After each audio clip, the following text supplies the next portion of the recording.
हर हर महादेव। एक सवाल मेरे पास कहीं से आया, जो किसी स्टूडेंट का सवाल था। ये सवाल हालांकि प्रैक्टिकल नहीं हो सकता, बहुत इंटरेस्टिंग बहुत है। और ये क्वेश्चन मेरे ख्याल से बहुत ही आउट ऑफ क्यूरियोसिटी पूछा गया है। और ये सवाल है आत्मा से संबंधित, कि आत्मा हमारे शरीर में कहाँ स्थित होती है, कहाँ विराजमान होती है, क्या एक जगह होती है या शरीर के अलग अलग हिस्सों में होती है, किस रूप में होती है। तो पहली चीज तो मैं बताना चाहूंगा, जिसने भी ये सवाल पूछा है, बहुत ही इंटरेस्टिंग सा सवाल है। और मुझे ये पता है कि ये सवाल बहुत ही आउट ऑफ क्यूरियोसिटी पूछा गया है, और इस सवाल के जवाब से कोई बहुत ज्यादा जीवन में बदलाव भी नहीं आने वाला, सिर्फ इसके कि आपको एक सवाल का जवाब मिल जाएगा। तो बात करते हैं हम हमारे पश्चिम समाज की, वेस्टर्न सोसाइटीज की। वेस्टर्न सोसाइटीज ने हमेशा से एक बहुत ही अच्छी चीज ये करी है, जो कि हमारे हिंदू समाज ने बहुत ही देर से आके करी है।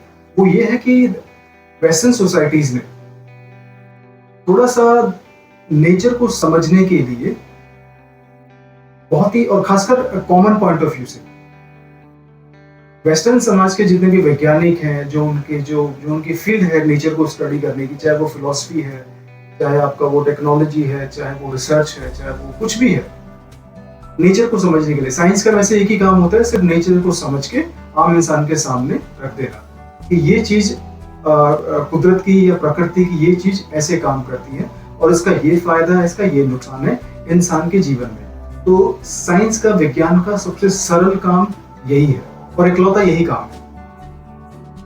तो पश्चिमी समाज के जो वैज्ञानिक हैं, उन्होंने एक काम बहुत ही अच्छा करा, वो ये कि उन्होंने नेचर को हमेशा स्टडी करा है।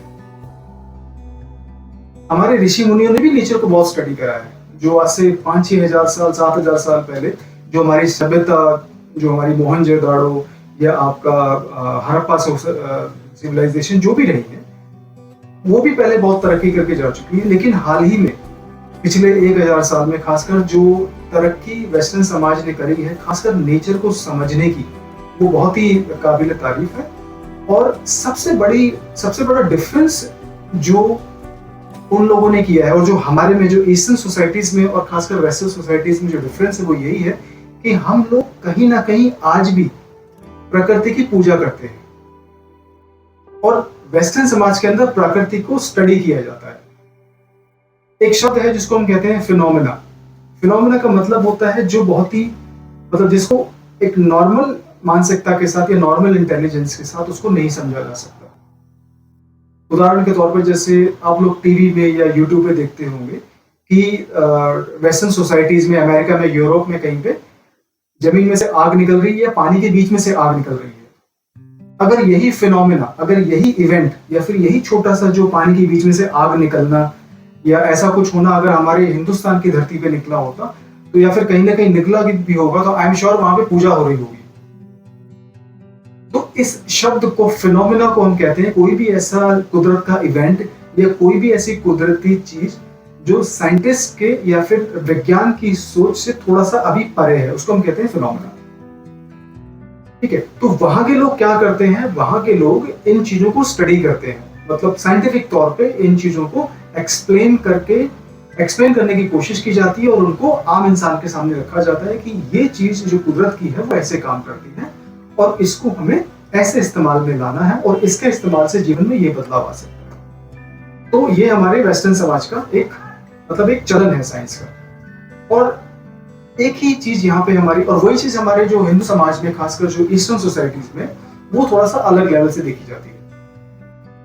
तो यही सवाल जो मेरे सामने अब सवाल जो है कि आत्मा शरीर में कहाँ स्थित होती है, कहाँ स्थित होती है। जब वैज्ञानिकों ने वेस्टर्न सोसाइटीज में, खासकर अमेरिका के यूरोपियन साइंटिस्ट ने जब इसको स्टडी करने की कोशिश करी कि ब्रेन में, हार्ट में या शरीर के कौन से हिस्से में आत्मा होती है, कहाँ पे स्थित होती है, और कहाँ पे ये मतलब बैठती है, और क्या इसका काम होता है, तो बहुत सारे वैज्ञानिकों ने पूरे शरीर को स्टडी करके देखा, मतलब सब कुछ स्टडी करके देखा। शरीर का एक एक अंग उन्होंने मतलब सालों तक उस पर रिसर्च करा, और उसके शरीर के एक एक कोशिका, एक एक फंक्शन, एक एक ऑर्गन को स्टडी करा कि किसका क्या काम है। तो सब कुछ स्टडी करने के बाद जब उन्होंने ब्रेन का एक हिस्सा होता है जिसको हम कह सकते हैं, उस ब्रेन का एक ऑर्गन है जो बिल्कुल सेंटर में होता है। यहाँ पे जैसे हमारी कुंडली के हिसाब से यहाँ पे आज्ञा चक्कर होता है, तो आज्ञा चक्कर के ठीक पीछे और हमारे ब्रेन के बिल्कुल सेंटर के पॉइंट में, तो ब्रेन के बीच में एक ऑर्गन है जो बिल्कुल ब्रेन के और बॉडी के सेंटर में है, जिसको हम कहते हैं पीनियल ग्लैंड। पीनियल ग्लैंड का जो नाम का जो ऑर्गन है, वैज्ञानिकों को आज तक इसका फंक्शन समझ नहीं आया। लेकिन कोई भी ऐसा व्यक्ति, मतलब जो पीनियल ग्लैंड जो है, ये जो ऑर्गन है, ये कब एक्टिव होता है? एक्टिव मतलब इसके अंदर हलचल कब होती है? जब कोई व्यक्ति मेडिटेशन कर रहा होता है, जब कोई व्यक्ति बहुत ज्यादा किसी परमात्मा की, किसी भगवान की पूजा कर रहा होता है, चाहे वो जीसस क्राइस्ट हो, चाहे वो लॉर्ड बुद्धा हो, चाहे वो भगवान हो हमारे हिंदू समाज के, तो वो वाला जो बॉडी का, जो ब्रेन का जो ऑर्गन है जिसको पीनियल ग्लैंड कहते हैं, वो ऑर्गन तभी एक्टिवेट होता है, उस ऑर्गन में तभी हलचल होती है जब हम या तो मेडिटेशन कर रहे होते हैं, या हम पूजा कर रहे होते हैं, या हमारा जो स्टेट ऑफ माइंड बहुत ज्यादा फेथ पे डिपेंडेंट होता है। तो वो जो हिस्सा है ब्रेन का जिसको हम पीनियल ग्लैंड कहते हैं, जो बिल्कुल सेंटर में है, वो तभी एक्टिवेट होता है, उसके अंदर तभी कुछ ना कुछ केमिकल रिएक्शंस होते हैं। अदरवाइज उस हिस्से में, ब्रेन के उस हिस्से में, उस ऑर्गन के अंदर कोई भी हलचल नहीं होती। चाहे आप एनालिसिस कर रहे हो, चाहे आप सो रहे हो, चाहे आप क्रिएटिविटी में इन्वॉल्व हो, चाहे आप इमेजिनेशन कर रहे हो, कुछ भी कर रहे हो, तो ब्रेन का वो हिस्सा उस टाइम काम नहीं करता। तो वेस्टर्न सोसाइटीज के हिसाब से, वेस्टर्न मान्यताओं के हिसाब से, वो जो पीनियल ग्लैंड है उसको कहा उन्होंने कि आत्मा यहीं पे स्थित होती है। तो ये हमारे वेस्टर्न सोसाइटीज का एक मानना है कि पीनियल ग्लैंड जो ब्रेन का बिल्कुल सेंटर हिस्सा है, और ये सिर्फ तभी एक्टिव होता है जब हम आपका ये कुछ चीजें कर रहे होते हैं, जैसे मेडिटेशन, ध्यान, पूजा, या किसी प्रेयर के अंदर अपने आप को खो देना। तो पीनियल ग्लैंड को उन्होंने माना कि आत्मा यहाँ स्थित होती है। अब हम बात करते हैं हमारे हिंदू समाज की, क्योंकि हमारे हिंदू समाज में भी बहुत सारे ऋषि मुनियों ने हजारों सालों तक तपस्या करी है, और उन्होंने ज्ञान हासिल करा है। अपने ज्ञान से उन्होंने हमारे समाज को, सनातन समाज को एक दिशा देने की कोशिश करी है, और बहुत हमारा एक लंबा लिटरेचर है। तो होता क्या है कि हिंदू समाज के अनुसार, खासकर हमारे वेदों और पुराणों के अनुसार, जो आत्मा होती है वो दिल में स्थिर होती है। ये हमारी धार्मिक मान्यता है, क्योंकि ऐसा भी माना जाता है हमारे समाज में कि जब गर्भ के अंदर एक बच्चा, गर्भ के अंदर जब शरीर बनना शुरू होता है, तो सबसे पहले जब दिल बनने की शुरुआत होती है, दिल के अंदर जब धड़कनें शुरू होती हैं, तो वही आत्मा के आने का एक प्रमाण होता है।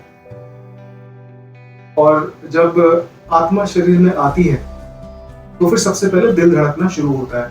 ब्रेन का फंक्शन तो हो सकता है कि जब फीटस स्टार्ट होता है, डेवलपिंग स्टेज में होता है, तो हो सकता है कि ब्रेन उस टाइम स्टार्ट हो चुका हो, ब्रेन के फंक्शंस कहीं ना कहीं काम करने शुरू हो चुके हों, ब्रेन के अंदर केमिकल रिएक्शंस वगैरह शुरू हो चुके होंगे। लेकिन जब तक दिल की धड़कन स्टार्ट नहीं होती, तो हमारी जो मान्यता है, हम जो मानते हैं, जो हमारा हिंदू समाज मानता है, वो ये मानता है कि दिल के अंदर धड़कन स्टार्ट होने पर ही आत्मा आती है, और हमारे वेदों में भी यही कहा गया है। और कुछ लोगों का आध्यात्मिक तौर पे ये मानना है कि जो आत्मा है, आत्मा की जो एनर्जी है, वो कुछ लेवल पे डिवाइड होती है। अब कुछ लोगों का ये भी मानना है कि अगर हम, जैसे कि कोई व्यक्ति, जैसे हमारे शरीर के अंदर 7 चक्र होते हैं, ये बहुत ही इंपॉर्टेंट एक एनर्जी का एक स्टोरेज हाउस होते हैं, जो अनटैप्ड होते हैं, जो इनएक्टिव होते हैं। तो कोई भी ऐसा व्यक्ति जो बहुत ज्यादा सांसारिक चीजों में उलझा है, बहुत सारा धन, पैसा, दौलत, भौतिक मोह माया, इनके अंदर उलझा है, तो उसका ये माना जाता है आध्यात्मिक तौर पे कि उस व्यक्ति की जो आत्मा की एनर्जी है, वो सबसे ज्यादा मूलाधार चक्र में एक्टिव है। और जैसे ही व्यक्ति अपनी मोह माया से पीछे हटता है, अपनी स्पिरिचुअल एनर्जी को अवेकन करता है, अपनी एनर्जी को एक्टिवेट करता है, तो उसकी एनर्जी का जो उसकी आत्मा की एनर्जी है, वो कहीं ना कहीं ऊपर की ओर अपसर्च होती है, अपराइट होती रहती है। तो आत्मा की जो एनर्जी है वो इन 7 चक्रों में डिवाइड होती है।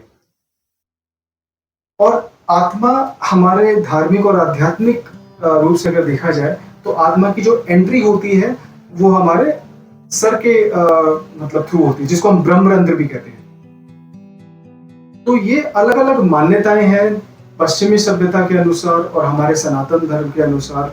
और उसका एक उदाहरण ये भी हम मान सकते हैं हमारे यहाँ हिंदुस्तान में जब किसी व्यक्ति की मृत्यु होती है तो उसकी दिल की धड़कन चेक की जाती है।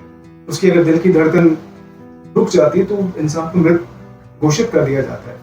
हालांकि पश्चिमी समाज में, वेस्टर्न सोसाइटीज में, किसी व्यक्ति का जब ब्रेन डेड हो जाता है तो उस व्यक्ति को मृत घोषित किया जाता है।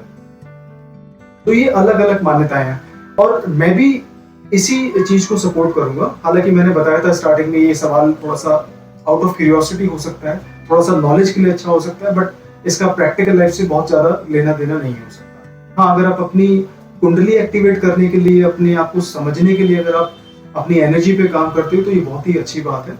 और बल्कि इससे सुंदर कोई बात नहीं होगी, इससे खूबसूरत कोई बात नहीं होगी। हाँ, लेकिन आप अपने जीवन में आत्मा बॉडी में कहाँ रहती है, कहाँ स्थित होती है, इस पे अगर थोड़ा सा ध्यान न देके अगर वास्तविक जीवन पे या आध्यात्मिक चीजों पे ध्यान दे तो वो ज्यादा बेहतर होगा। और यही मैं कहना चाहूंगा।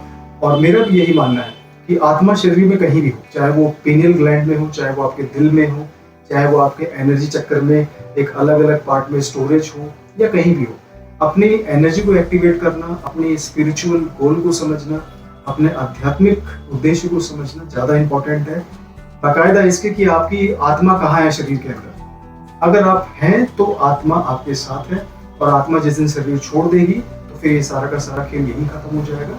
यही मैं इस माध्यम से कहना चाहूंगा। हर हर महादेव।